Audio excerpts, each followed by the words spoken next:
Hello and welcome to the Basilica of St. Mary and the first of 3 sessions under the title Conversations That Connect, Navigating Challenging Situations with Compassionate Communication. My name is Kim Vrudny. I'm a parishioner at the Basilica and also a theologian at the University of St. Thomas. In terms of housekeeping, it would just be lovely to make sure that you sign in if you haven't, the table in the back, and please know that there are restrooms outside of those doors just to the left and to the right, and you're free to move about the room throughout the presentation if you like. But today we are here to talk about compassionate communication, and I've been asked to ground it just briefly in relation to Christian faith. And we always say at the Basilica of St. Mary, no matter where you are in your faith journey or none, you are welcome here. So just please give me a minute, let me do what I do, and then I'm going to hand it over to Yvette. Also referred to as nonviolent communication, the model of communication to which we're going to be introduced today and into which we will dig deeper for those of you who are already familiar with the model, was developed by Dr. Marshall Rosenberg, who emphasized the importance of engaging with one another, even with those with whom we are in conflict, with understanding and with empathy and with mutual respect. It is not explicitly a Christian model. In fact, Marshall Rosenberg was Jewish, but the model, given its deep wisdom, aligns well with Christian teachings, and so it's particularly apropos to delve into it during the season of Lent. Lent is a period of preparation for Easter, an opening of time that invites Christians to reflect upon Jesus' withdrawal into the desert, itself reminiscent of the 40-year sojourn of the Israelites into the wilderness before entering the land of promise. During those 40 days, Jesus is said to have fasted, prayed, and prepared for the public dimension of his ministry and the trials that would come as he opposed injustice and invited people into what he called the kingdom of God, a community where God's will was being done and was evident on earth as it was in heaven. So for us Christians, Lent is a time to fast, to pray, and to prepare for the trials that may come in our lives as we, like Jesus, engage in the pursuit of the kingdom of God, in the pursuit of a community of peace and loving kindness, oriented to just relations, where power is equally distributed and the responsibilities that attend it.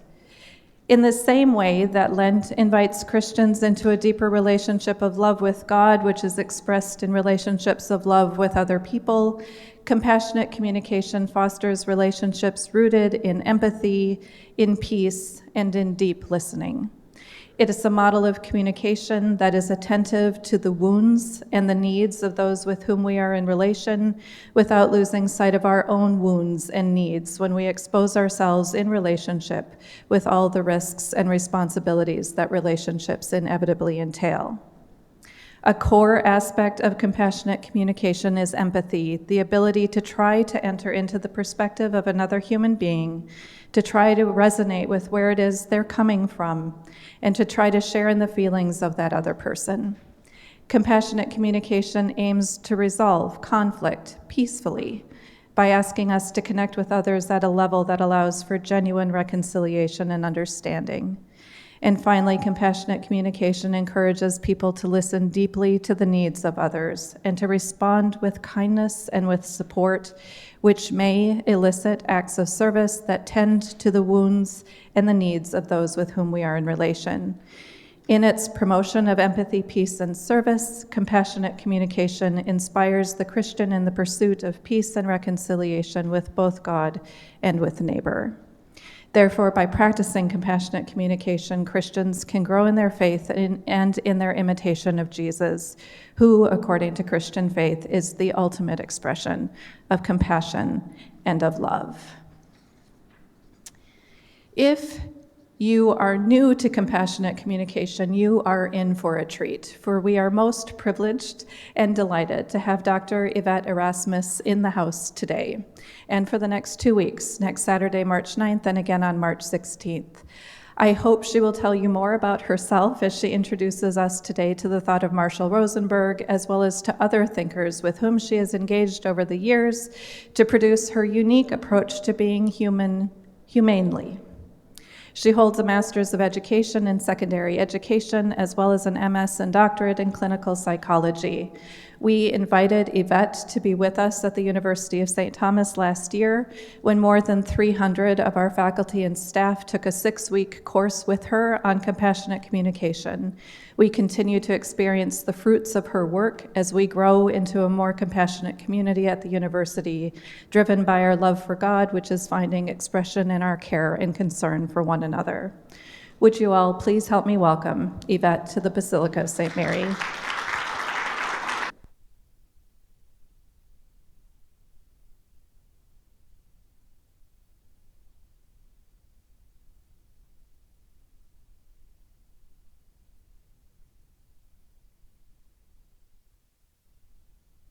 Going to be a problem. There we go. No, I didn't have to do anything. Maybe just touching it worked. Hi, good afternoon. Kim, what a beautiful introduction. Thank you. Thank you, thank you. It is an absolute delight and pleasure to be here with you today in person. Ooh, this is not working for me. Is that better? It's a little too close, right? Okay. You just let me know if the sound is getting in the way of your ability to take in the content. Okay. How many of you are new to me? How many of you have I not met? Could I just see a show of hands? How many people in the room have never met me? Okay, wonderful. Well, welcome. It is lovely to meet you collectively. Since there are enough people in the room that are new to me, I will explain the accent right at the get-go. Some of you have heard this story. I was born in South Africa many years ago. And then I don't expect you to remember this. This is not a quiz, but just so that you can place the accent. I lived there until I was 2. Then we moved to Malawi. I lived in Malawi until I was 6. Then we moved to Germany. I lived in Germany until I was 10. Then we went back to South Africa. I went to middle school in South Africa in the early 1980s. Under the state of emergency in the height of apartheid. When I was 13, we moved to LA. We actually moved to Beverly Hills, which was a huge culture shock. I went to Marymount Girls High School on Sunset Boulevard in LA. I came out to go to the U of M here in Minnesota. I stayed here for about 6 years, and I thought this is the last place in the world of all the places I've lived that I will end up, and I need to get out of here as quickly as possible. And so I went to Egypt, lived and worked in Egypt for a while, went to England, lived and worked in England for a while, went to Tucson, Arizona, went to Bali, Indonesia, and then in 2007, I thought I would come home here because my mother and my sister had settled here. And I thought I would be back for a year in 2007 and that I would be back on the international teaching circuit, and here I am. So now I live and work here very happily. Minnesota grew on me. I love it here. And I am very happy to be here with you on a Saturday morning, sharing with you a communication model that is very, very near and dear to my heart and forms the foundation of a lot of the work that I do in the world. So I work as a clinical psychologist. I have a small private practice. I do a lot of consulting with organizations, with teams, with executive leaders. And then I run an online learning community where I help people apply these skills into their daily lives. And if you want examples of how that works, I have a podcast where I just do it live. So there's a lot of ways that you can take in this information beyond what we're going to be doing here today and what we're going to be doing for the next 2 weeks. So the general structure is going to be like this.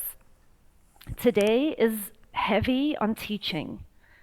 So today we're going to go through the foundations of nonviolent communication, compassionate communication, so that you can see the simplicity of the model and you can get all the information you need. The following 2 Saturdays, we're going to workshop the skills into situations in your own lives. So we're actually going to start applying the skills to whatever conversation it is that you want to work on. So if you're going to come back next week and the week after, you may want to start thinking about who is the difficult person, what is the difficult conversation that you are wanting to skill up around. And you may start thinking about that a little bit today. So I know you've all had an opportunity to say hello to one another, but I'd like you this time, I'm just going to have you be in small groups, in pairs, or at your tables as you wish. Just introduce yourselves.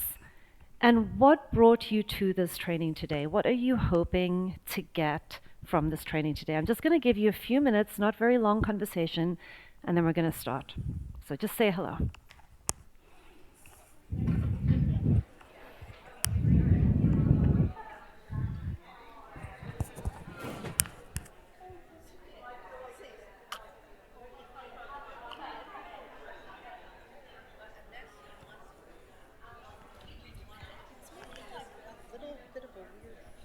It is, yes.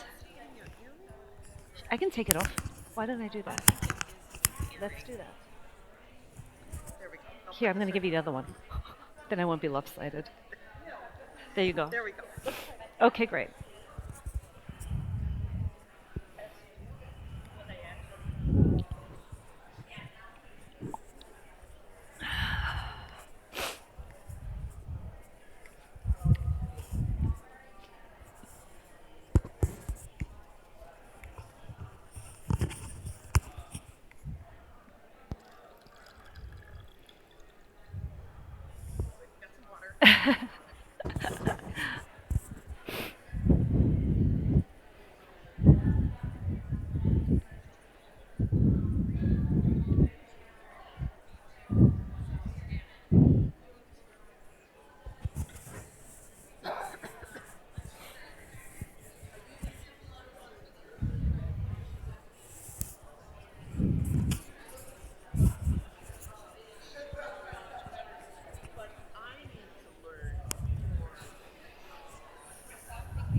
Okay, I'm just going to give you another 30 seconds to wrap up.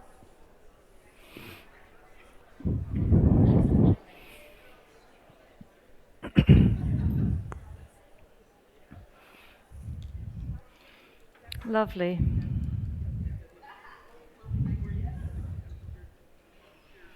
All right, that wasn't quite 30 seconds. So for those of you who have never done a training with me before, I want to orient you to some guiding principles. Interrupt me whenever you want to. The best way to interrupt me is to raise your hand and we'll get a microphone to you.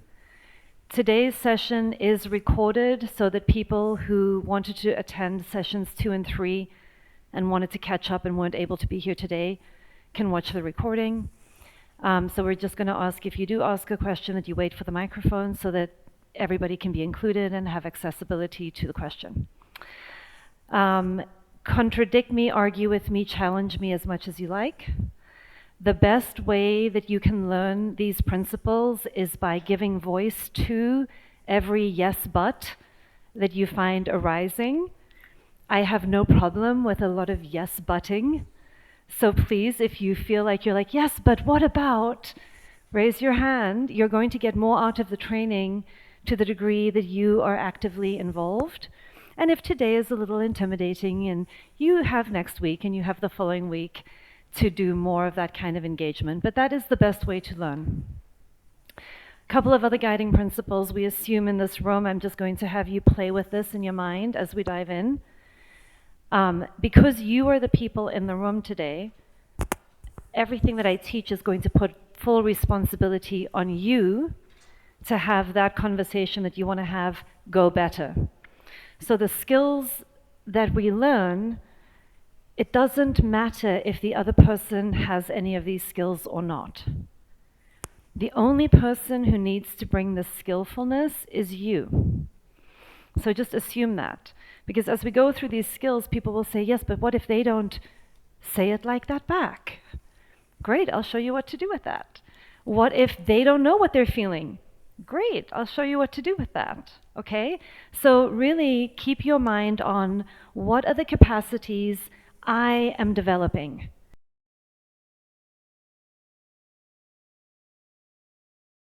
In order to work with other people as they are. All right, because usually when we come into a training like this, at least this is me, I won't project all of me onto you, but when I first came across nonviolent communication, I was living in Bali, Indonesia. And the first thing that happened for me when I read about it was this deep resonance. I was like, this is exactly what I do. This man just put into a framework how I do teaching, how I do life. This is so practical. This is so useful. But doesn't he know that this doesn't actually work in real life? And so, I was like, yeah, but, this is very idealistic, and this is not actually how the world works. And this was in 2005 now. And then my journey just began with that. And it also began with, now I can finally get my needs met. Now that I have the magic pill, I can go out there and I can get other people to give me what I need. Well, I was in for a rude awakening, because that is not exactly how it works. So what ends up happening is everybody else continues to be their revolting selves. And then you're like, wait, now I have a language through which to analyze and judge you even more. And so I see that I actually have a lot more work to do before I'm ready to put any of this into practice. So I just want to inoculate you in case you have any of those experiences. I think they're very normal, and we'll get through them just fine, okay? Let me think what else. Everything is on the way, not in the way.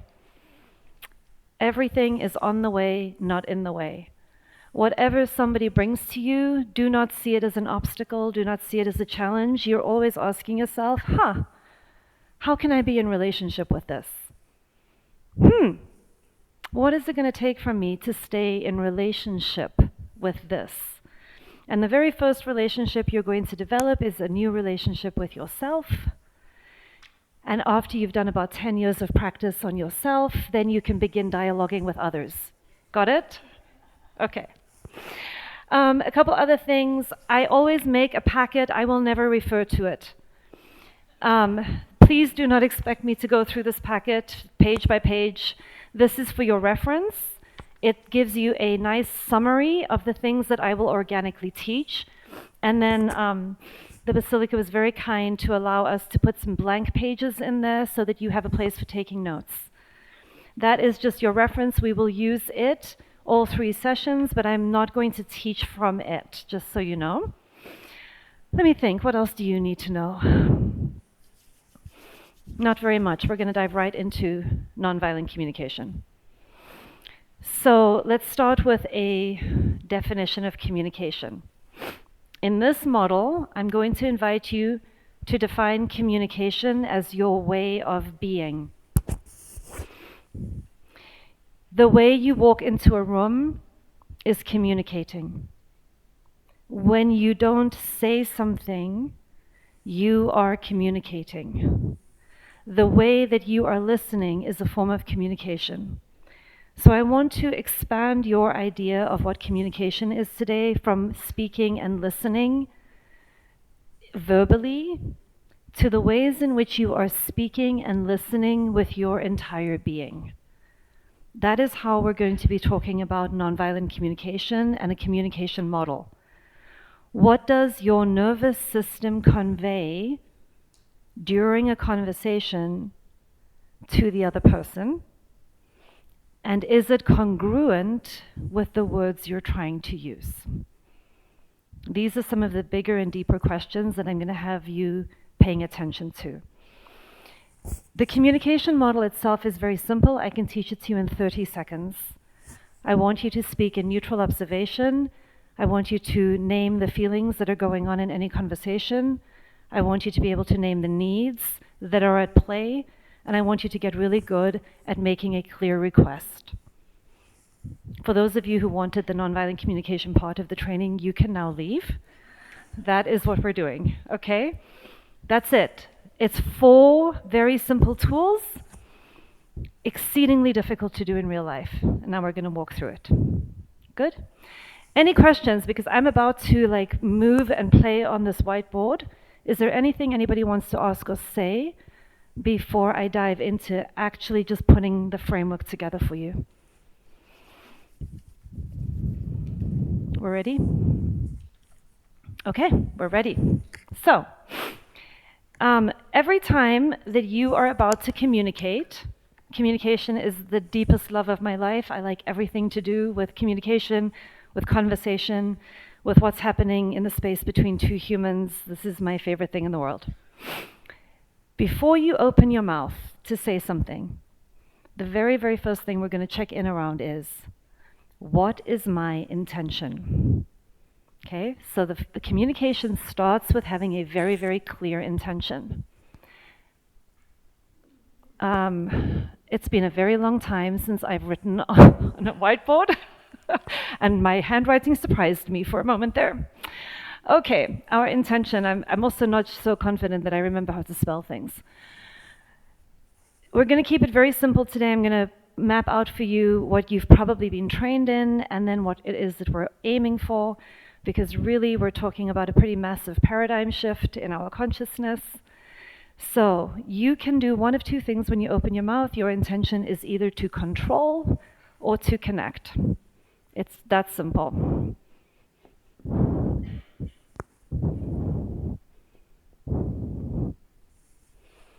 Do I want to control you, or do I want to connect with you? All communication boils down to this one initial simple choice. If I say to you, take the laundry down to the basement, is that to control you or connect with you? Control. If I say, how are you doing today, is that to control or connect? Okay. Why are you so narcissistic? Are we controlling or connecting? Is that a control or connect? Well, it's going to depend on your energy, right? In the words of it, absolutely, it sounds a little bit more evaluative, a little bit more accusational, a little bit more I'm diagnosing you and I'm having you explain yourself to me, right? And if you are in a relationship with a lot of trust, your best friend of 30 years, and they take the last cookie off the table and you go, why are you so narcissistic? It can be a form of play, right? It can be a form of connection. So I mention that only because it isn't going to be in just the words. It is going to be in what everything else about your way of being and what has happened in this relationship conveys about where you're coming from and what it actually means. And that's why we begin with, what is my intention? Am I aware of what I mean? When I am stressed out or afraid or full of pain, or I haven't had my needs well met, I tend to stay in control because my nervous system is setting me up to be less resourced and more self-protective. I have less capacity for letting other people in when I'm really stressed, because my system is getting me very inwardly focused, because I have some things that I need first before I have something to give. Is that making sense? So as I go through this, I'm going to map out 2 paradigms, the control paradigm and the connection paradigm. You are going to notice your mind deciding that this is bad and this is good. Please catch that as it's happening. It's not bad and it's not good. We're simply describing 2 ways of being so that you can be aware of it and so that you can start being more choiceful about it. Is that making sense? Okay. So let's talk first about my favorite part of the world, because I live here most of the time, and then I have to catch myself and bring myself over here as a conscious effort. So in the control paradigm, we are trained to see every single situation through the lens of one question. So think about this. If you are babysitting a kiddo, or you have a kiddo, and they start crying, what's the first question we tend to ask? What's wrong? Okay, that's the favorite question. What's wrong? And there's usually two answers. Something is wrong with you, or something is wrong with me. Does that make sense? So what's wrong? You stole my cookie, right? Or what's wrong? Nobody likes me. So in the control paradigm, we're completely figuring out, is there a problem with you, or is there a problem with me? This is like most relationships. Something happens we don't like, we start thinking what's wrong, our mind kicks in, we want to analyze it. We want to decide who is to blame. So in this paradigm, we are looking for blame. And then we also tend to do a lot of shaming, because we tend to use shame in this paradigm to help people learn. In this paradigm, the theory of learning and growth for human beings is, I need to make you suffer, I need to make you feel bad so that you can learn. Are any of you familiar with this? Did that happen to you? Okay. The best way to get you to care about something is to make you feel bad. How well does that work?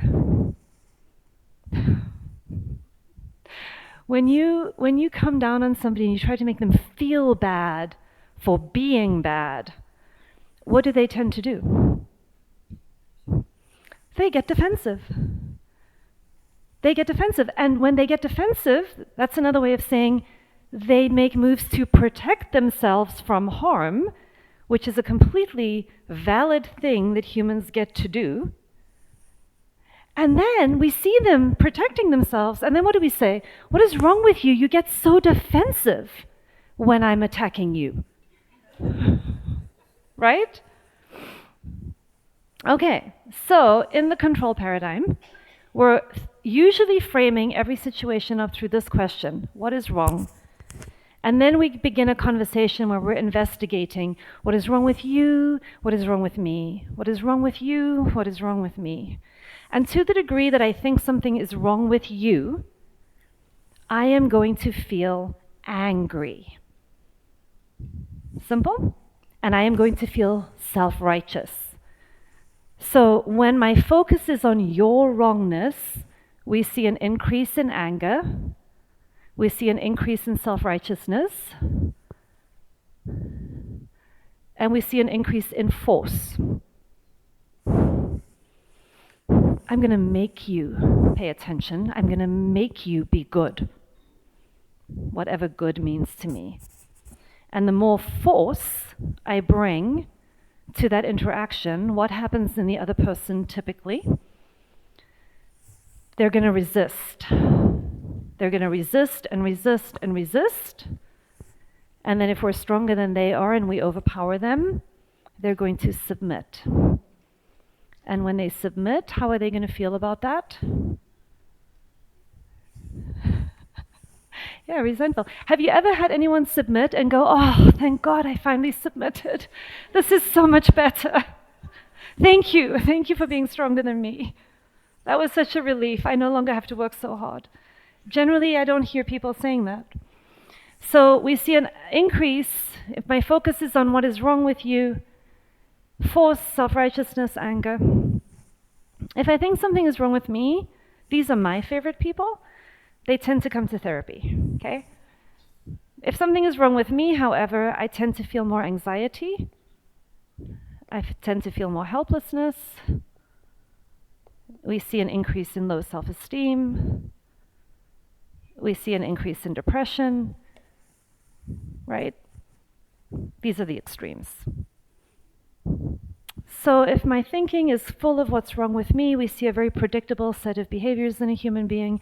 If we see everything is wrong with you, I'm externalizing, it's all you, we see a very predictable set of behaviors in humans. And then we have language that reinforces this.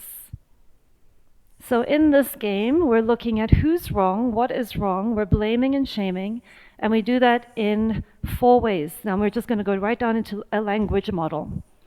The first thing is that we are seeing the world through interpretations.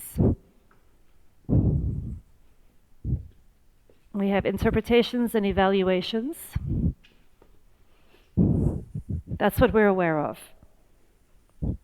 And when I ask people, when people initially come and start working with me, and I'm like, so tell me what's going on. Well, so the problem is like this. My mother was traumatized as a child, which left her really shut down, and all of the mean, harsh things that happened to her, she has not passed on to me, and her defenses are kind of narcissistic, and that's really difficult for me because I'm an empath and I'm very sensitive. And, okay, so all I'm getting is all of the interpretations and evaluations and diagnoses. That's where we tend to begin. We want to start with our interpretive frame.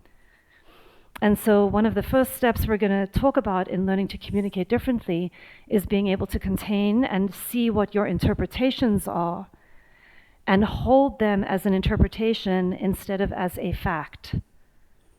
Now, that is not to dismiss or devalue them. It's simply to put them in the right category. Okay, we're going to start sorting your thinking into buckets so that you can have more clarity. So we tend to lead with interpretations and evaluations, and we confuse them with this is the truth, this is the way things are, and then we tend to recreate them. The other thing in the control frame, and Marshall Rosenberg would call this a domination system, so I'm going to use that language today. This is a domination system. And the goal in a domination system is to win and to be on top. So we're just going to add that here. So in a domination system, we need to win and we need to achieve. Somebody has to lose. The other thing, and more characteristics of a domination system, the good people get to tell the bad people what to do. We are allowed to be violent to the bad people because they deserve it. This is domination system thinking. And good people get privileges, and bad people don't get privileges, they get oppressed. And this is pretty unconscious, but if you start sort of unpacking any of this, and if you want to have more conversation about that, I'm happy to go there, but these are just some things to start thinking about how domination systems work. The other thing in a domination system is that we privilege thinking. So what tends to happen in a domination system is that we're very aware of what we think. And you can see this in workplaces. Your thoughts are welcome, but your feelings are often not. Unless they're happy, then they're very welcome, right? So in this frame, our language tends to be interpretive, evaluative. We tend to share with one another what we think. We also tend to be very aware of our strategies, what we think should happen. And we make a lot of demands.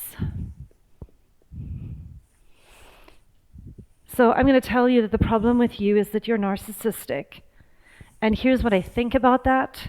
I think this is getting in the way of our connection and our relationship, and I think you need to get into therapy and go and do also all of the trauma work that you need to do so that you can open your heart. And I think that you are defensive. And, you know, one of my strategies in dealing with you is I've decided if I yell at you enough and I explain this to you often enough, I'll finally break through all of your defenses, and then you'll finally go and change. And if you don't do any of that, I'm going to leave you. There's the demand, right? And this is typical conversation. Is it for you? Maybe it's only for me. Yeah, do you recognize this? Okay, so the problem with the demand is that it sets up a power struggle. Every single time you tell somebody, You have to, you must, you should, you have no choice. That is a domination system move where I am exerting power over you, and there will be a reward if you comply, and there will be some kind of a negative consequence or punishment if you do not comply. And that sets up a power struggle, because the moment that I tell you, you have to, you have two choices: rebel or submit. Okay, if you rebel, we're going to be in a fight. If you submit, we're going to have passive aggressiveness. Does this make sense? Because people who submit will get back at you somehow. Maybe not right now, because they don't think they can win it. But then all of a sudden, some other thing pops up over here that you don't understand why this is happening. And I can tell you, it's because of the submission over here. Because human beings do not like to submit. Human beings want freedom of choice. Human beings are wired for self-sovereignty. Human beings want to matter and be treated with respect and dignity, and they resent submission. Does that make sense? Generally speaking? Okay, so here's domination programming. Demands go into like rebel and submit. I'll put those here.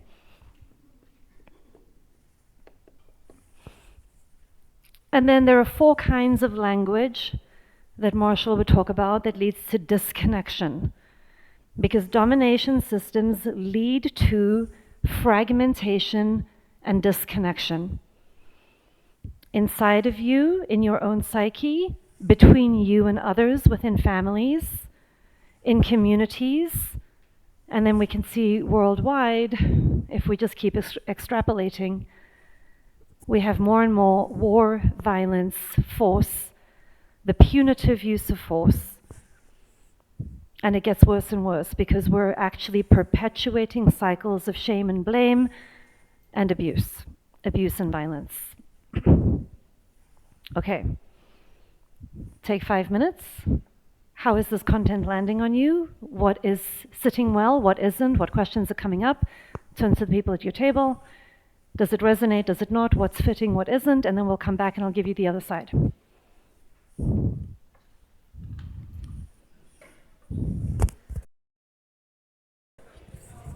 I'm going to have you just come back together. Are there any questions emerging so far, or any comments or questions that anybody wants to ask or make before we move on?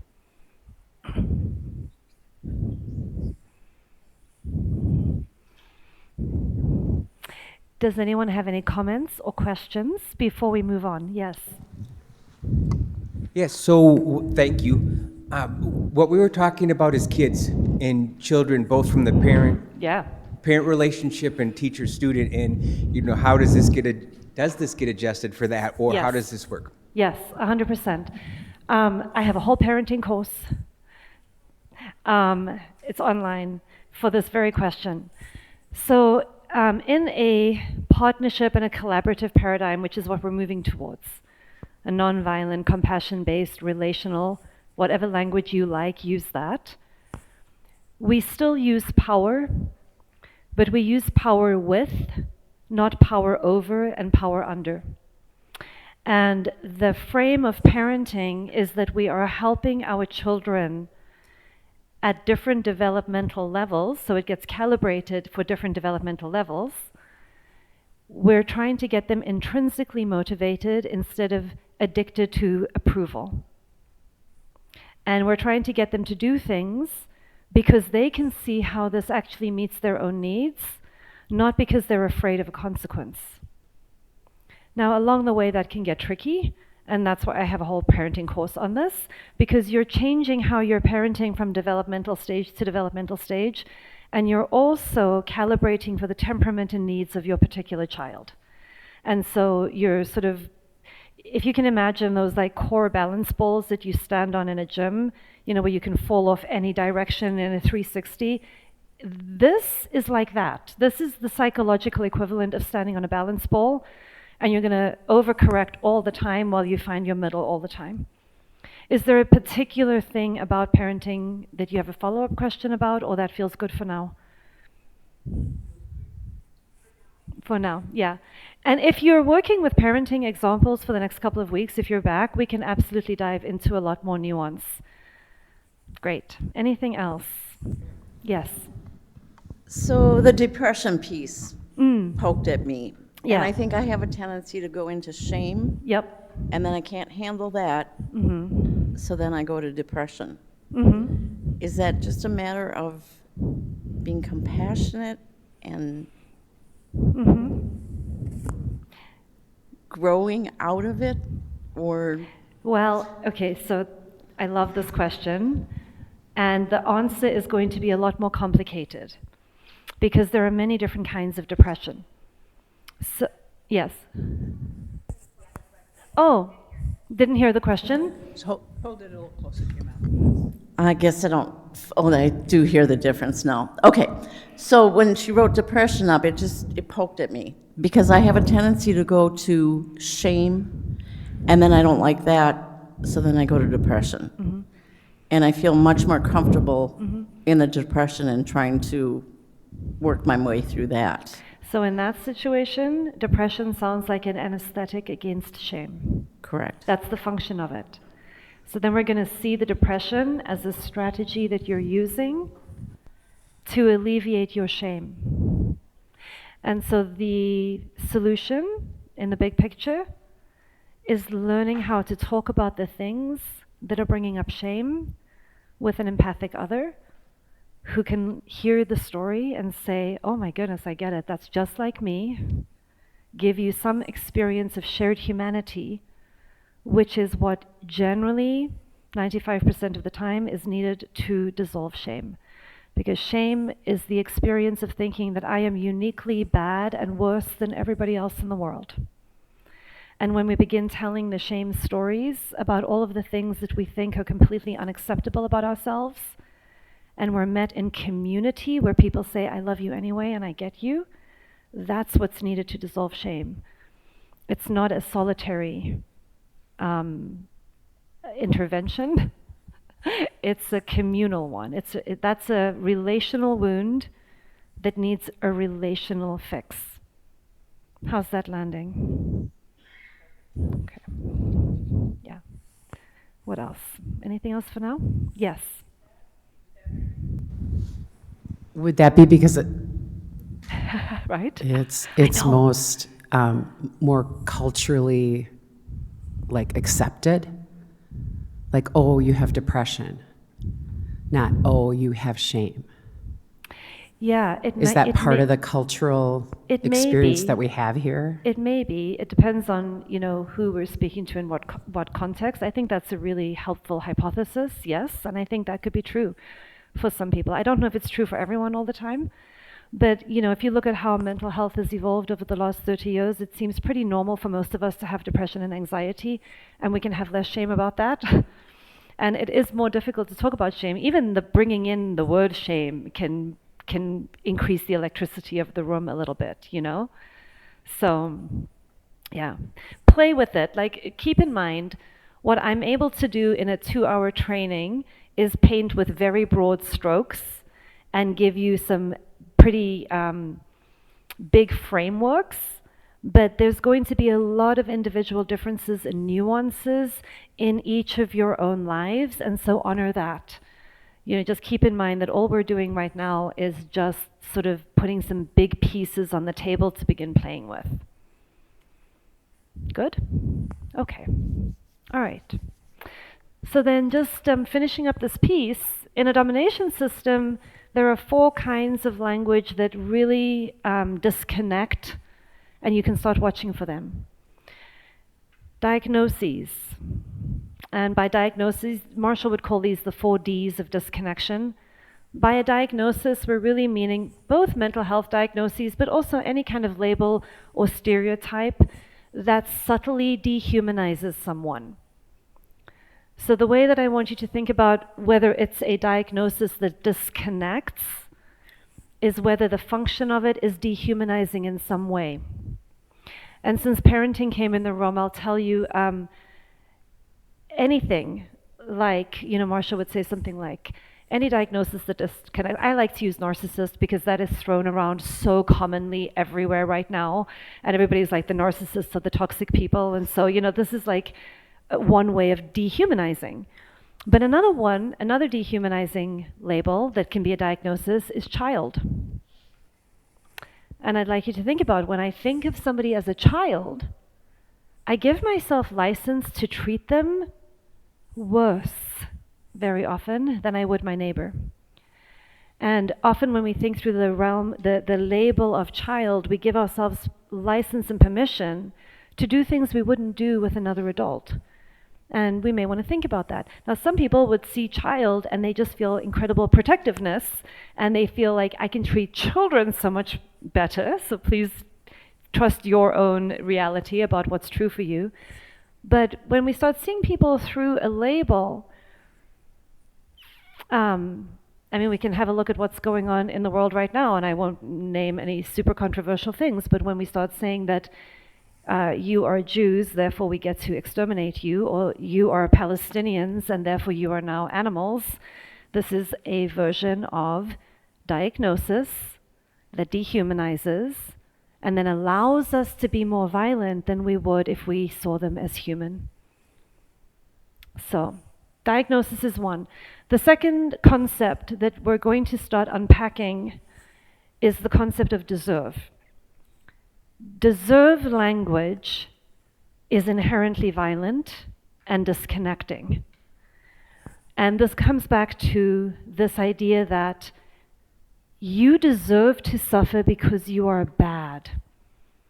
And I don't need to tell anybody in this room where all of the religious conditioning and all of the roots of that might be. And we're not going to unpack all of that. You can ask Kim. She can help you with all of that. But deserve language is very, very problematic when we're trying to learn or grow or heal or connect. Deserve language means I'm going to diagnose you, which is a subtle form of dehumanization, and then I'm going to tell you that you are the cause of your suffering, and that my loving heart will now increase your suffering for your own good. Can you see how that feels? Listen, if this stuff worked, we wouldn't be talking about it today, but it simply doesn't work. It doesn't work. It increases defensiveness, disconnection, violence, force, fragmentation, cycles of abuse. And these are some of the things we need to understand if we're going to interrupt them. Demand language we've talked about. You have to, you must. If I give somebody a yes or a no, they are rebelling or submitting in some way. It will feel like if you're stuck in a power struggle, this is one of the places I'd have you look first. Anytime people come in and they're in a power struggle, the first thing we want to do is infuse that relationship with much more choicefulness. When people don't perceive choice, it's all fight or submit. And then the last one is denial of choice, and that's why I start these trainings by reminding you that everything is on the way and not in the way, and that you can be 100% responsible for the quality of the relationships you're in and the life that you're creating. Now, we can have a whole course on power dynamics and privilege and oppression, and we can get into all of that, but just for today, I want you to play with the idea that you always have a choice in any given moment, and the degree to which you are in touch with your own choicefulness and your ability to respond to terrible conditions around you is part of where your inherent power lies. And many of us are out of touch with our power.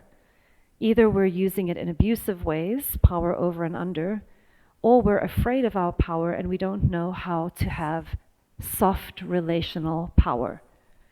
And that's another thing we're going to be discussing and exploring. And this is working? Yes, it's still working? Okay, good.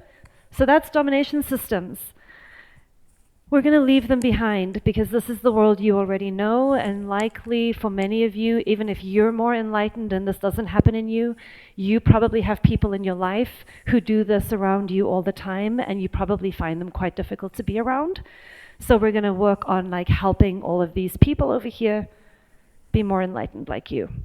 And then the few moments now and then when you don't have this enlightenment online, we're going to give you a little framework to help you get back there. Okay. So in the connection paradigm, When I'm about to open my mouth, my child has done something that I don't like, and I want to start educating them. Okay? Education is a form of control. Advice is a form of control. Telling people what you think they should do is a form of control. And by control, I'm using it loosely, like I want to change you for your own good. Okay. So when we connect, we ask a different question. We ask what would help. Okay? Marshall Rosenberg used to say, what would make life more wonderful? That was the phrase that he would use. What would make life more wonderful? Instead of focusing on what's wrong with the world and what we don't like about the world or the person or the behavior, we take our attention and we shift it into what would help, what is wanted, what is needed here. What would be more wonderful? Because unless we bring in imagination, you will recreate your memories of how things have been. Let's talk very quickly about 3 states in your mind. Everything is happening in the now. You've all heard this before, right? In this moment, you are having memories. Think about where you grew up as a child. Memory. That memory is happening now. It's not happening in the past. Okay? So you have memory happening in the now. And then I wanted you to imagine what you would like to have for dinner tonight. Now you're harnessing imagination. Your imagination is bringing in possibilities for the future. But it's happening now. So your memories and your predictions and your current state are all arising in this moment. And when we are truly connected with ourselves and other people, we are aware that everything is happening in the now, and we're working with it consciously and in a connected way. We know we're never in the past or in the future, but those mental states are happening now. And so we're working with them. So what would help means you're using your imagination all the time to put your attention on what is wanted and what would be better and what is needed, as opposed to getting hijacked by the memory state that is coming up in the now and then predicting what's likely to happen based only on a memory state. Is this getting too abstract, or are you following me? Following? Okay. Sometimes I go down little rabbit holes because I find them interesting and everybody's like, what is she doing? So I just want to check. Okay. So what would help? And in this game, I'm going to talk about 4 different language tools, and this is the essence of nonviolent communication. So what we learn to do is we see our interpretations and evaluations coming up in us, and we get really, really good at neutral observations.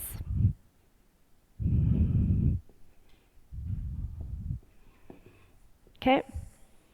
Neutral observations is your ability to simply describe what is happening without any interpretation or evaluation. It's the difference between saying, why is your room such a mess? And walking into a room and saying, I see 3 sweaters on the ground and I have a faint smell of banana. Right? We all know that. That's very descriptive. And then the other person can say, oh, I know, I've been meaning to clean it up. So they're hearing evaluation, even though I used observation. Or they say, I like it this way. Right? And then you say, great, it's your room. So, no, we don't do that, but that's a different training. Okay, so neutral observations. Very, very simple. I know this. I know you know this. What did somebody say or not say? What did somebody do or not do? Right? When I heard you say that you love me. When I said I love you and you didn't say it back. Make sense? Okay. Yes. I mean, I feel sort of like tone, or like you were talking about intentionality, will play a role. So you could get maybe really good at making. You could get really good at making a neutral observation, but actually not be feeling neutral yourself. And Like so, this.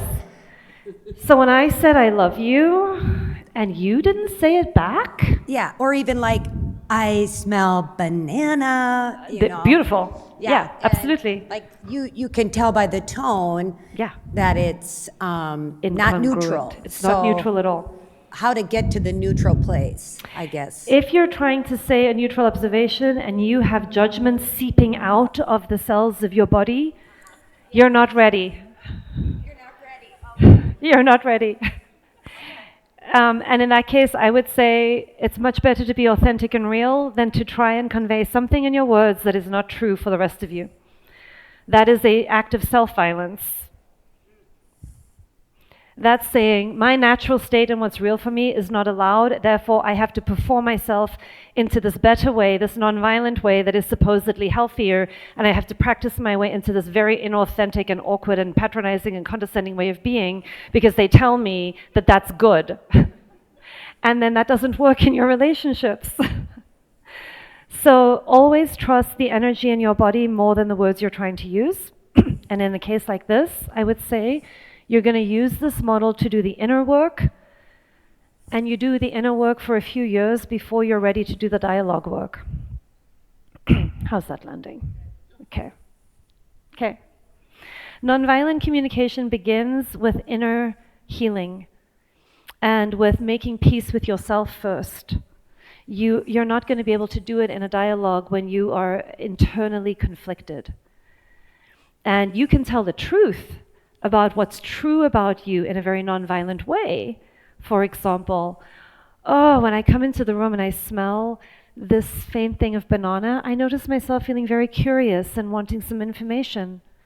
I wonder where the smell is coming from. I wonder if you could help me find it. Now, as long as I'm not being snarky and sarcastic, which I might be, but as long as I'm like actually curious, that's still going to be a more connecting way of potentially working with a 5-year-old than to come in with an evaluation or a diagnosis or to pretend one thing and feel another thing. People will believe the energy behind your words more than your words, and they will not trust you when your energy and your words are not congruent. Yeah? What else? Anything else on this piece? Okay. The very first distinction, there are 4 key distinctions in nonviolent communication, and the very first distinction is the difference between an evaluation and a neutral observation. So we can play with it in language. There's a difference between saying, I see 2 chairs here, and saying, this room is really crowded, okay? And that's just about seeing the difference. When you start digging deeper into this, the neutral observation distinction is really an invitation into mindfulness practice. And so if you want to extend it away from just a communication model, distinction number 1 is begin moving through your world with a lot of mindfulness, paying attention to what you are noticing arising inside of you, between you and other people, and in your environment in general, in every moment. The spiritual practice here is that I'm willing to be in the world as it is. I am willing to love people as they are. I'm willing to be in relationship with you as you are. I don't need you to be less of this or more of that in order for me to know how to connect with you. And it also means as things are arising in the here and now, I'm willing to see clearly what is happening in me, in you, and between us, so that I can really be most attuned to what would help in this moment. So while it's a simple communication model, it invites a fairly deep practice. Is that making sense to people? Okay, and the practice, the mindfulness part, is the part that will make the language part congruent with the energy part. Second one, we have all of this thinking that comes up, and in nonviolent communication, We take our attention away from our thinking, which is everything up here, which most of us know exactly what we're thinking. And what we're doing is we're completing the data by getting our attention on everything down here. So you may be a person who already lives in your body and is already very connected to your intuition, to your feelings, to your body sensations. And you may be, like me, a person who was exceedingly disconnected from everything happening down here. Have any of you seen the TED Talk by Sir Ken Robinson on creativity? Oh, you should go see it. I recommend it. But Ken Robinson does a TED Talk on creativity. And he talks about how most of us are trained that, the reason we have a body is to carry around our head, right? Like actually there's not a lot of purpose for anything below the neck other than to carry the head around. And this is really where we're living from. And so in nonviolent communication, we notice that and we start getting the connection between head and heart and gut and body. We get all of those feedback loops working a lot more freely. And the language practice for doing that is that we learn how to name our feelings. We learn how to name them. And this may come as a surprise, but we actually learn how to feel them. You would be surprised how many people can tell me about their feelings, but they can't feel their feelings. I can tell you that I am feeling irritated and frustrated and also some tension and some inner conflict, but I'm not feeling any of it. I can report to you what I'm imagining I might be feeling if I were more connected. So in nonviolent communication, we're encouraging ourselves and others to drop down and bring the feeling data back up, because in this communication model, feeling data is part of your wisdom. And we want to get away from mad, sad, glad, bad, and into a much broader range of what's actually going on inside of me to increase self-understanding and self-connection, and inside of you to increase my empathic connection with you, and then how this is flowing between you and me and how we're impacting each other, which will help us refine our strategies to figure out what's going to work better. And if I don't have access to my feeling data, I don't have access to a lot of my internal wisdom. And also, if I don't have access to my feeling data, it's going to be very difficult for me to have real empathy for you. I'm going to have cognitive empathy, which means I can understand your perspective, but I'm not going to have felt sense empathy, which means that I can feel for you.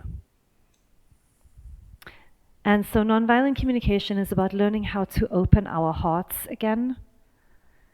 And opening our hearts often means being willing to feel again. And being willing to feel again, depending upon the history that somebody might have, often means healing work, because there's a reason if you are shut down, there's a reason why you had to shut down. And a lot of people don't want to open that up again. And what you're going to find, if you're inspired to be practicing nonviolent communication and you love feelings, you're going to find that you're going to have this new feeling and needs data, and you're going to want to go out and create more connection and intimacy with other people, and they are going to look at you like you just unpacked garbage in front of them. Because not everybody wants to be emotionally intimate. And this is a tool of emotional intimacy. And not everybody has the desire or the capacity or the trust yet to be that intimate with you, so you're going to calibrate. I see some people are recognizing this. Yeah. So you're going to get very good at knowing how you're feeling and how other people are feeling, but I'm going to warn you right now, don't impose that on anyone. Right? Don't impose that on anyone. If you float out a feeling and they're like, I don't feel that way, you're going to work with them as they are. You're not going to be like, no, but you really are. Okay, we're not doing that. We meet people where they are. We take that as a no. We calibrate, oh, okay, we're not ready to go there. That's fine. And maybe I'm wrong. I don't know. Okay? So, feeling data. In a domination system, you're taught to do two things with feelings. You need to make them go away. They are not welcome here. Here in school, we don't have feelings, we do learning. Okay? Yes, you feel fidgety, control yourself. Yes, you feel hungry, it's not time to eat yet. We pay no attention to the feeling data. It is useless to what it is that we're here to do. And so many of us learn how to put our feelings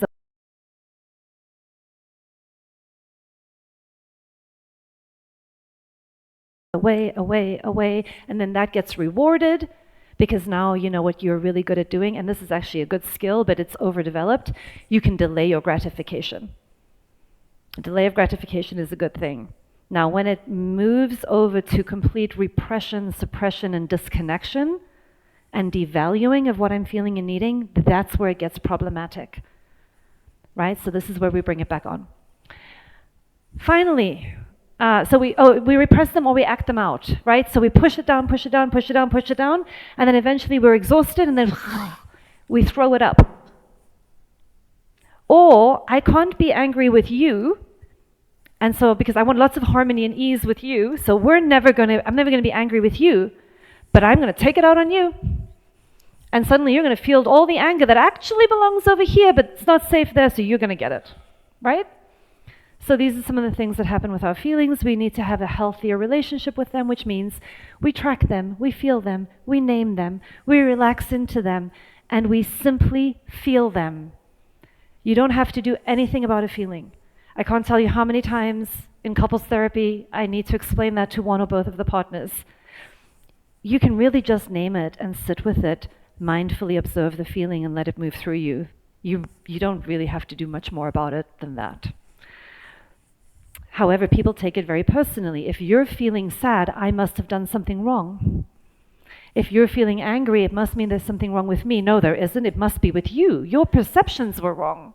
Let me educate you on how to see me differently, more accurately, like how I see me, right? Control perceptions. Okay. Most important thing I want you to take away from feelings today is that your feelings are designed to tell you about your universal human needs.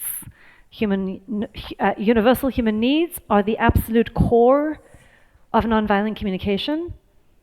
And so let's talk a little bit by what we mean by universal human needs. I want you to try on this idea. I'm going to write this down. Universal human needs.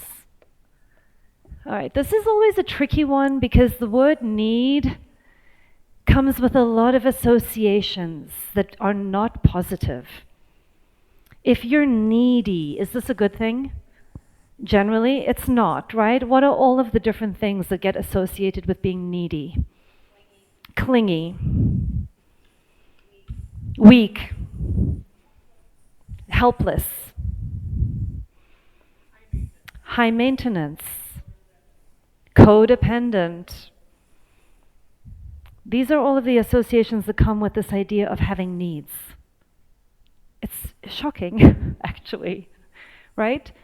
So why would you want to have any needs if it makes you weak and clingy and codependent and needy and high maintenance? You've got a lot of training to not be in touch with your needs. What you have a lot of training in is how to be good people according to other people's judgments of you, which makes you an emotional slave, right? You are constantly, not all of you are all different, but the people out there that you're dealing with,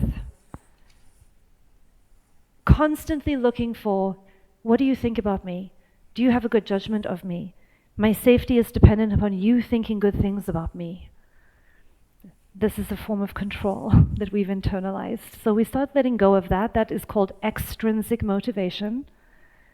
And in nonviolent communication, we have a practice of getting back into our intrinsic motivators. How is life energy moving through me? And can I trust its goodness? And can I trust its wisdom? And I'll have you go play with that in your own lives to get your own answers. But I want to invite you to imagine that the needs you have are a form of wisdom. And what do I mean by needs? They are the things that human beings around the planet, regardless of age, gender, any kind of identity factor that you want to put out there, time in history, culture that they're living in, What are the things that human beings need to survive and thrive? What do humans need to survive and thrive? What makes life wonderful? What helps? And we're talking about things like there's not a human in the world who doesn't have some need for meaning and purpose in their lives. Meaning and purpose is a universal human need. Freedom and choice. Humans want a lot of freedom and choice. Safety, security. Our reptilian brain is wired for predictability. We have needs for a certain amount of predictability. And then ironically and maybe inconveniently, our neocortex has a lot of needs for novelty and discovery and adventure. Right? And so all of these different needs are at play in your own system, giving you information about how well these needs are being met or not met. So let's start physical. Why do you feel hungry? Your body needs fuel. Fueling the body is a universal human need. What is the strategy that I might use to meet my need for fuel? Now we can be in the realm of cultural differences. Different cultures have different preferred strategies for how they agree, depending upon where they have emerged from and the climate and the vegetation and the animals available. There are different cultural strategies that we might use, but the need we're trying to meet is to fuel the body. We have no conflict at the need level. All human conflict happens at the strategy level. At the need level, we have the experience of shared humanity. At the strategy level, we get very attached to what we believe is the appropriate, right, and good strategy that we, of course, then need to go and impose upon everybody else, because that's what we do in a domination system. So this is inherently self-righteous, because we're always the good people. Everybody thinks that they're the good people. So what we do here is we begin to develop a language of universal human needs.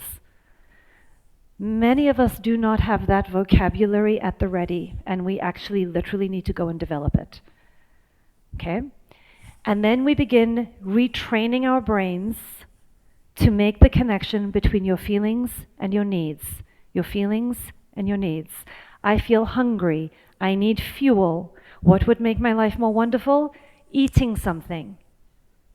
What would I like to eat? Freedom of choice. What would you like? This is where individual differences come in. Not everybody wants to eat the same thing. Not everybody enjoys the same thing. We have lots of different preferences. There is no one right strategy for all people. You get to decide, what strategy do I want to use? Okay?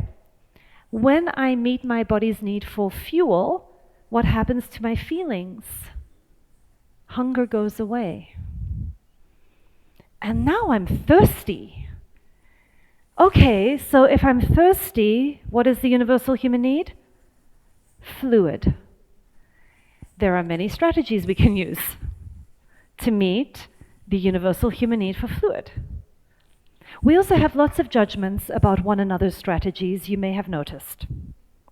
Okay? And this is where conflict happens, not here. So when we begin communicating nonviolently, we aim to begin by rehumanizing people, figuring out what's arising in the here and now, neutrally being able to observe, here's what's happening, tuning into the feelings I'm having and the feelings they're having. Why? Because they will give me a clue about the needs that are at play. And when I understand the needs that are at play, I can align my strategy to meet the need. And the quickest way to reduce violence on this planet is to get better at meeting people's needs. Yes? Wait for the, yes, there we go. Now everybody will hear you. Thank you. In that moment, I think there are two sets of needs. There are my needs and the other person's needs, and they might not be the same. So I would Correct. love to hear about then how do you in that moment then meet the needs? Yes. Oh, it's such a great, juicy, and complex question. So now we're into like, let's unpack all of the buckets when we're sitting in a conversation. And this may feel overwhelming in the early stages, but I promise you this will become so internalized that you live from this place unconsciously. But if you haven't been practicing for a while, it may seem overwhelming, so I just want to name that. So let me think. Does anyone have a specific example we could use quickly? Do you have a specific example where two people have different needs? It's always easier with an example. If you don't have one, it looks like she may have one. Great. Let's get you the microphone.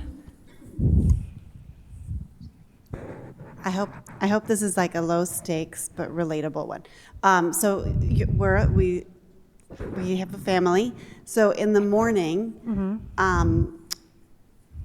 one person might, I don't know where this would fall in here. So That's maybe okay. you could Just help tell with me. that. Yeah. But one person might need to get out of the door at a certain time to get on the bus to get to their job or school. And another person might need food. And maybe that person who needs the food's preferred strategy is to have someone else feed them.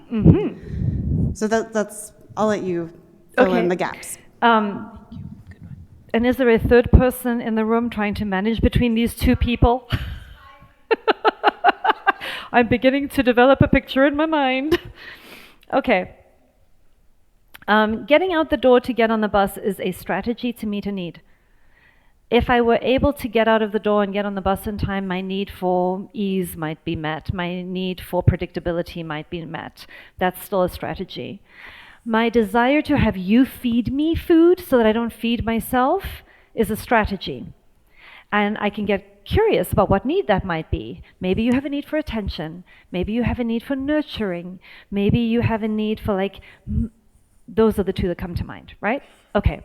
So in this example, once I start tuning into all of the needs that are at play, and my focus is on doing my very best to meet as many needs as I am able, and when I am not able to meet everybody's needs, because this will happen every day, all the time, you will not be able to meet everybody's needs, we care about the needs.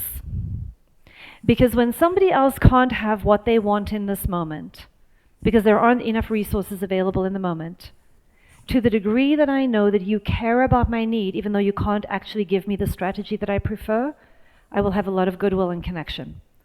That's called being a mature adult who doesn't behave like a spoiled brat who needs to have everything they want at all times, right?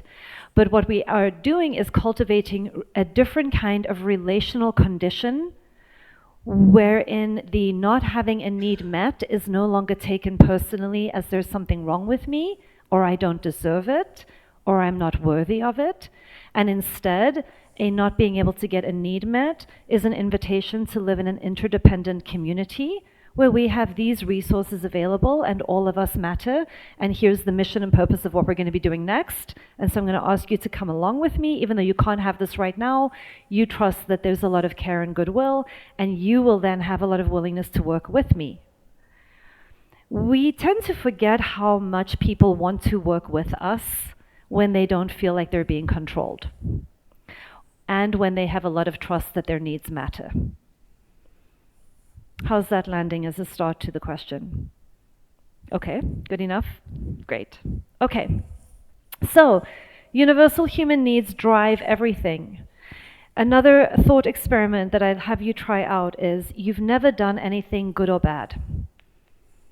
There's nothing you've ever done that is good or bad. Every single thing that you have ever done has been your best attempt in that moment to try to meet a need that you have. And if you were raised in a domination system, you probably aren't aware of the need you're trying to meet because you've been trained not to pay attention to it. And so what you're aware of most often is what you think is wrong, and what you think should happen, which we can think of that as first level consciousness, and we can think about this here as second level consciousness. I'm always going to know how shitty I think you are as my default.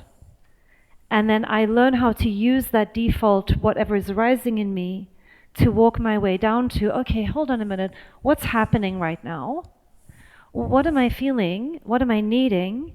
And what am I wanting? What would help? And that brings us to, instead of making demands, we make requests. And a request is something very simple. Would you be willing to blah, blah, blah? Could you X, Y, Z? And what makes it a request is that you are equally happy with a yes or a no. The difference between a demand and a request is that a demand, I have an attachment to your answer, and I'm going to bat for a yes or a no. But I have an agenda. When there's a demand, there's a right answer. And you're going to know the right answer by my reaction when you give me the answer that I don't like or that I do like. That's a demand. Okay? A request, would you be willing to take out the garbage? No, I'm too tired. Okay, great. Now, that's not the end of the conversation, but I'm not going to get into a power struggle about it. Are you feeling tired right now and needing a little bit more rest and playtime? Yes, I'm so tired. I'm always doing things that people want me to do, blah, blah, blah, blah, blah. Okay, got it. So you want a little bit of freedom and choice and spaciousness right now to just do your life in your own way? Yeah. Is there a time this weekend that you might feel inspired to take out the garbage? No. Okay. Now, if that's the case, we're going to have a different conversation at some point about interdependence in the family system and what you'd like your roles to be, because we all help, and then we have agreements. But yes. So for fun, I sometimes substitute teach. And I am just wondering, the thing that popped into my head, and this totally goes into the control, is, like cell phone use in the classroom. Yeah. Right? So is how, and to say, hey, classroom can't use the phones, somebody's using the phones. What is the nonviolent communication way to approach that situation? Let's embed that in the whole cultural context for a moment. Let me start with answering your question. The nonviolent communication way is to say, would you be willing to put your phone away? And then when they say no, you go, okay. And then you decide for yourself, what does this mean for me? What is the inner conflict that I go into? And let's play out. This is not a practical playing out, but a teaching playing out. So the teaching playing out would be, here's my dilemma. I'm here as a substitute teacher, and part of my role is to enforce the rules of the school. And you have to decide for yourself, do I agree with this rule or not? Do I want to implement this rule or not? What is my role? I stay in choice, not I'm in the system, therefore I have to do what people tell me to do. Am I buying into this rule? Does this rule actually have a legitimate purpose?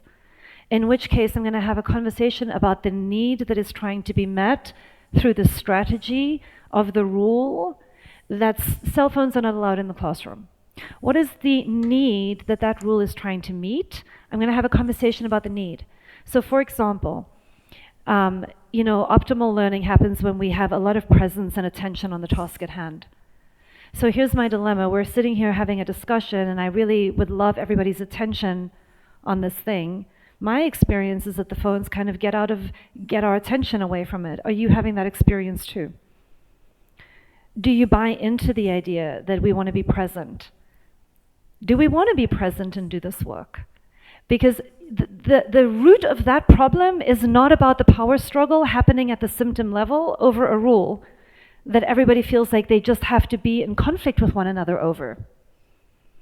And this gets into the entire way that we're doing education, so that's why I say it's embedded. You're in embedded structures that are dehumanizing. So there's a dilemma. But this comes back to denial of choice. It's really, really important. I was a teacher for many years. It's really important in any system to know that every human being is making a choice to comply with a system that is dehumanizing or not comply with a system that is dehumanizing. And that I leave up to all of you where you want to fight which battle. Sometimes I'm going to be like, I am going to fight this because it meets my needs for financial stability and food on my plate. And if that means having a little argument with you, you bratty little child, then it feeds my kids. This is the trade-off I'm making, but I'm choosing it. Or I go, you know what, I can substitute teach from classroom to classroom to classroom, and I am going to give these kids a completely different experience of being human, and all of this stuff we're doing is a game and I don't buy into it, so I'm going to do this, and I'm going to be fine with being fired over and over again because there's infinite amount of schools that need me. I'm playing a little bit, but just to sort of, it's very, very important, whatever structure or system you are in, that you do not give up your ability to say no when you think that a rule is causing harm. I refer you back to Schindler's List, for example. Right? There are times when we look at what has become normalized and what everybody is saying is good and right, and there are courageous people who say, I'm not doing that. Now, each one of us gets to decide in our own lives which battles we want to fight and which ones not, so there's no right or wrong answer here for all people, but in the invitation of what have I been conditioned into, and what am I passing on to the next generation? What works and what doesn't? And at what point am I going to stop and say, my values are about peace and love and healing and growth and reconciliation and a world that works for all people. And if I really want to live into that kind of value system with integrity, what are some of the things I'm being called to do? And again, each one of us gets to answer that question in our own hearts. There is no one answer for all people. Some people are meant to be warriors. Some people are meant to be healers. Some people are meant to teach. Some people are meant to parent. You decide, what are you here to do? Some people are meant to create new organizational structures, whatever it is. But stay in choice. And notice all of the places where you're complying with things that are not in alignment with your values anymore. So there you go. This is how we speak. And actually we don't. And you can ask the people in my life. I do not walk around in my life saying, when I notice you opening the car door for me, I feel really delighted. It really meets my needs to matter. Would you be willing to tell me how you feel as you hear me say that? I don't do that, okay? I'm not asking any of you to do that. But I'm aware of it. I am tuning into what's happening. I'm tuning into how it's impacting me. I can appreciate the things that make my life more wonderful and meet my needs. If something isn't working and I'm beginning to have feelings that this isn't so much working, and I'm not super stressed out or triggered by some history, I can just ask for what I want. You make a really clear request. Request is just about asking for what you want. You know, would you be willing to buy me a card and write nice things in it about me? Right? Not, oh my God, why aren't you romantic enough? Because the other person isn't going to say, well, it's just really not in my DNA, and this is how I was raised, and I'm really at peace with the way that I'm being. Very enlightened people will do that, but most people will try to explain themselves and get defensive and feel like you're criticizing them, and now I'm not good enough. Have you been in relationships where people are like, I just feel like I'm not good enough and nothing I do is ever right? That might be because you're trying to help through a strategy of complaining and pointing out what's wrong, instead of getting grounded in the present moment, figuring out what we're needing, and then asking for what we want. Yes, Teresa has a question. Can you go back to opening the car door? How do you speak? How do I speak? Mm-hmm. Oh, thank you. That's so nice. Mm-hmm. What do you think about that?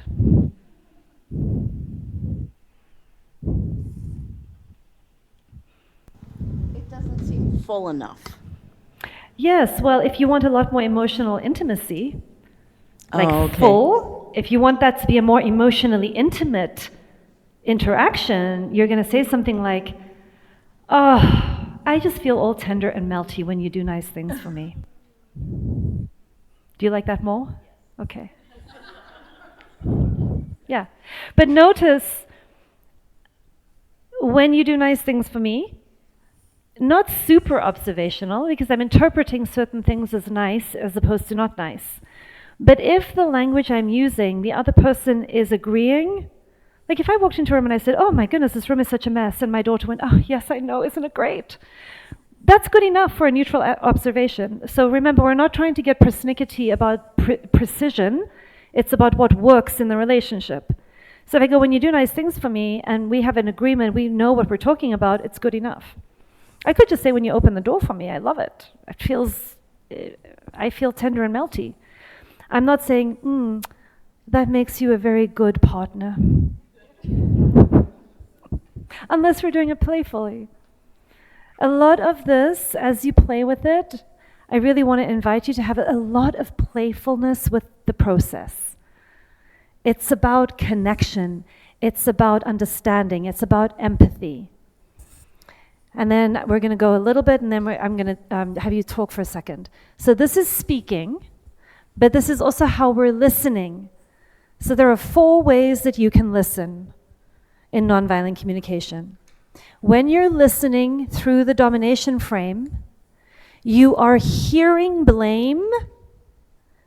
Everything that is said to you, even if someone says, oh, you look nice today. Oh, what do you mean? Do you mean I don't look nice on other days?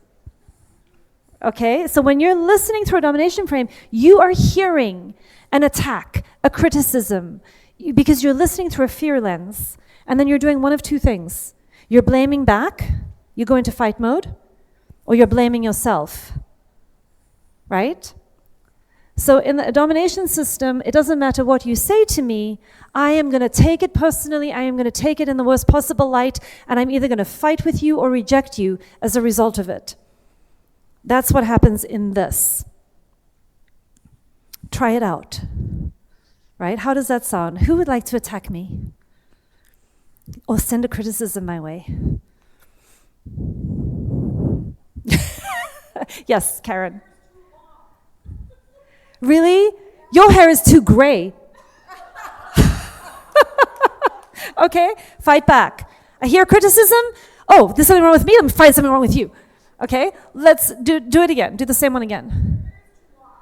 Oh, I have so much shame. I'm standing here in front of all of these people, and they probably all think my hair is too long, and I really should have had it cut, and it's also frizzy on top of all of that. And is this training over yet? I really need to go and cry in my room. Okay, I shouldn't do these trainings. I should always have it tied up. I can't believe this. I'm feeling so uncomfortable. So if I take it personally, like this means something about me. All right?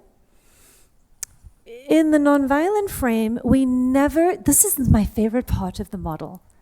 You will never feel attacked ever again. You will never feel offended ever again. Because when you understand that the only thing that anybody is ever saying to you is a please or a thank you, they just have a language problem.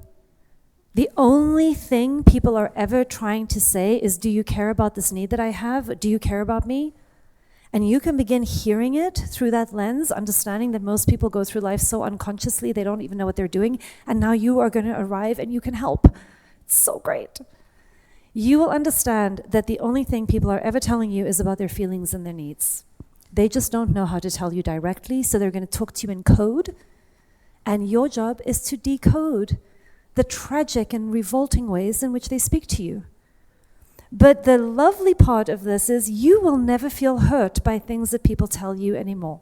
You might feel sad or disappointed. Conditions might not be what you would prefer, but you're not going to feel injured. Try that out. What is a hard-to-hear message that somebody has said that you would have a hard time hearing in a more generous way? You were a terrible parent. You were a terrible parent. Yeah, so this is a good one. I love this one, Margie. You were a terrible parent. So when my attention is on what is she feeling and what is she needing when she tells me that, then my reaction to her is going to be very, very different than if my attention is on I have to protect myself from shame and explain to her why I was not. Does that make sense? So I might say, depending upon the relationship, tell me more. Now, tell me more would be a strategy. I might be feeling curious and needing information. So my strategy is tell me more, which is a request, which she may or may not want to do. No, I'm not going to tell you more because all you're going to do is defend yourself. Aha, now I'm going to translate that into a feeling and a need. Got it, so you're feeling a little bit guarded and wary right now because you want some trust that I'm actually going to listen differently than before. Is that true? Am I getting it right? So I'm going to attune to what are the feelings and the needs, and to the degree that it is connecting, I'll put them explicitly on the table.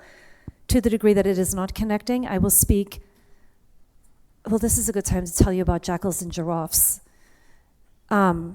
So Marshall Rosenberg would use the metaphor of a jackal to talk about domination language, because jackals run close to the ground and they run in packs in Africa, and they bite things and they're yappy. So this is like, when I was teaching, I'd be like, this is the teacher, this is the staff room. Oh my goodness, can you believe, did you have so-and-so in your class today? What is up with them today? And have you seen the parents, blah, blah, blah, blah, blah? And what is up with this new rule that just came down from administration? Like, this is the Jackal Cafe, right? Where we just sit, what is wrong with them? And what is wrong with this? Judgment, evaluation. So jackal language is shorthand in nonviolent communication for just speaking judgmentally. And then Marshall would use the metaphor of a giraffe, which has the biggest heart of any land mammal, to pump the blood all the way up that long neck, because giraffes see things from a higher perspective, and they're gentle.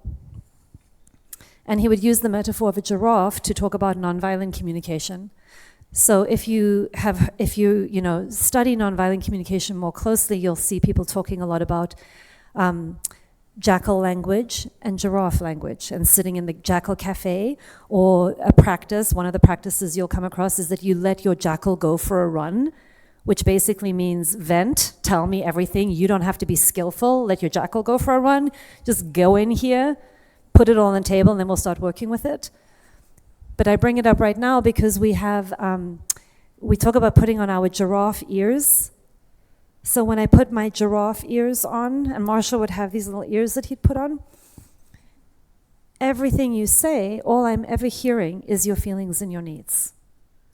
I have the ability to not take it personally, not make the mistake of thinking that there's anything that I need to defend. The only thing that I'm wanting to do is to connect with what is alive in me and you, get into the present moment in the here and now, and find out what is needed right now between us. The feeling and the need practice is about deep listening and deep empathy, and actually not having it be cognitive empathy and talking about feelings, but literally being in the moment together. And then the requests are the piece that move the dialogue forward. How is this landing? What do you want to tell me? Am I getting it right? Am I not? It's the process of attuning. Constant attuning and checking out, as opposed to serial monologuing. And so we can speak in street giraffe, which is what we've been modeling when I say things like, I would just say, oh, that was really lovely, thank you. That's street giraffe. The consciousness is there and the language is normal, right? And then we have classical NVC, classical giraffe, where we say, okay, I have the situation. So when I walked into the room and I saw the gun on the ground, I felt terror and I had a need for safety. And would you be willing to tell me whose gun that is? That is working the model as a shift in consciousness. It's not what we do in real life, but that is the practice behind the scenes that we're constantly doing to wake up to what's actually happening in the moment. And then we speak street giraffe. Okay? We speak street giraffe. Great. At your tables, debrief. How are you feeling in this moment? What needs of yours have been met? Go play with those two things for a moment. How is the information landing on you? And then we'll start closing together for today.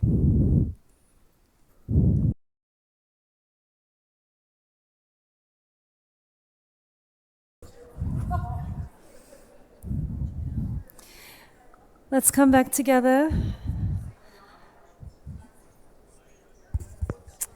I just want you to know, like, we did a tiny, tiny tip of the iceberg today.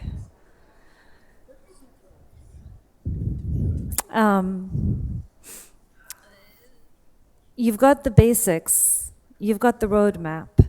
It's actually very simple. Observation, feeling, need, request. It's how you express yourself, and it's how you receive others.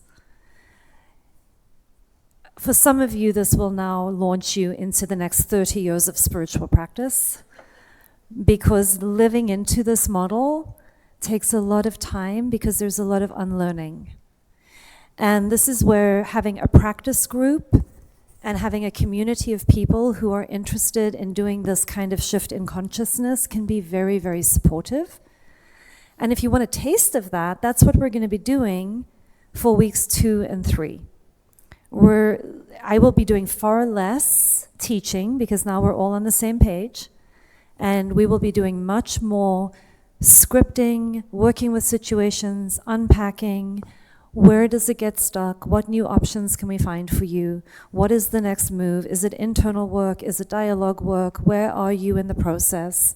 And so if that is interesting to you and you would like to play a little bit with observations and feelings and needs and empathy and have a little bit more of a felt sense experience of it, I hope you do come back for the second and the third week.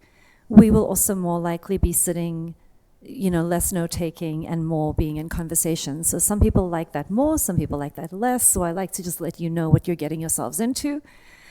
The other thing is, if you're new to me, you will never ever be forced to do anything in a training that you don't want to do. So if you want to be in the practice sessions but you don't want to speak, fine, come and watch.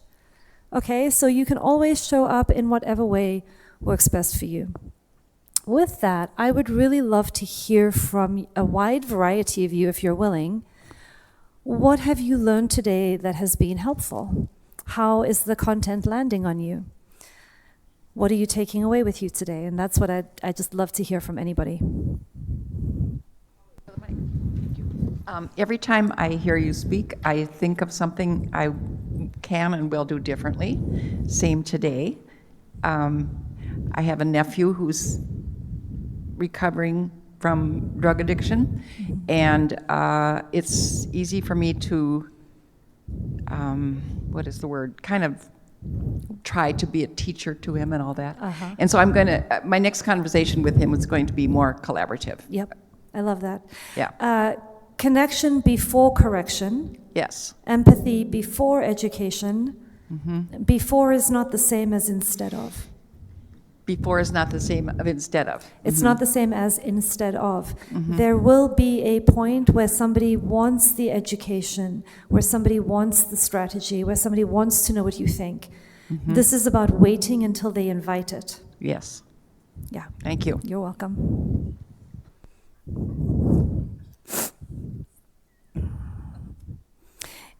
It helps me not leave and go into a shame spiral about how everybody just looked at me like that was the worst thing I've ever been in. So if that is not the case for you, I invite you to speak up, just to rescue me from my own inner self-judgment. Thank you so much for your time and expertise. So I had mentioned to you before, I have been reading a lot about nonviolent communication, and so I have sort of an intellectual understanding and an open heart that makes it feel very right and apt for me at this time of my life. But I have been going through the framework in my head and trying it out with very strange results sometimes. Yes. So I really appreciated just how you gave it more of a worldview shape. And even when I raised the hypothetical, which was not a hypothetical, of our morning chaos, I wrote down after you spoke that the care and goodwill should be the overarching result, and that we care in this home about one another's needs, preferences, values, and experiences of the world and our family as wonderful. And so that is more important than whether I make my son his waffles. I love that. So thank you. love This that. was hugely elucidating for me. Wonderful. Thank Yeah. Relationship comes first. The quality of the relationship before the waffles. What else? Yes. She's bringing the microphone just so everybody can hear you.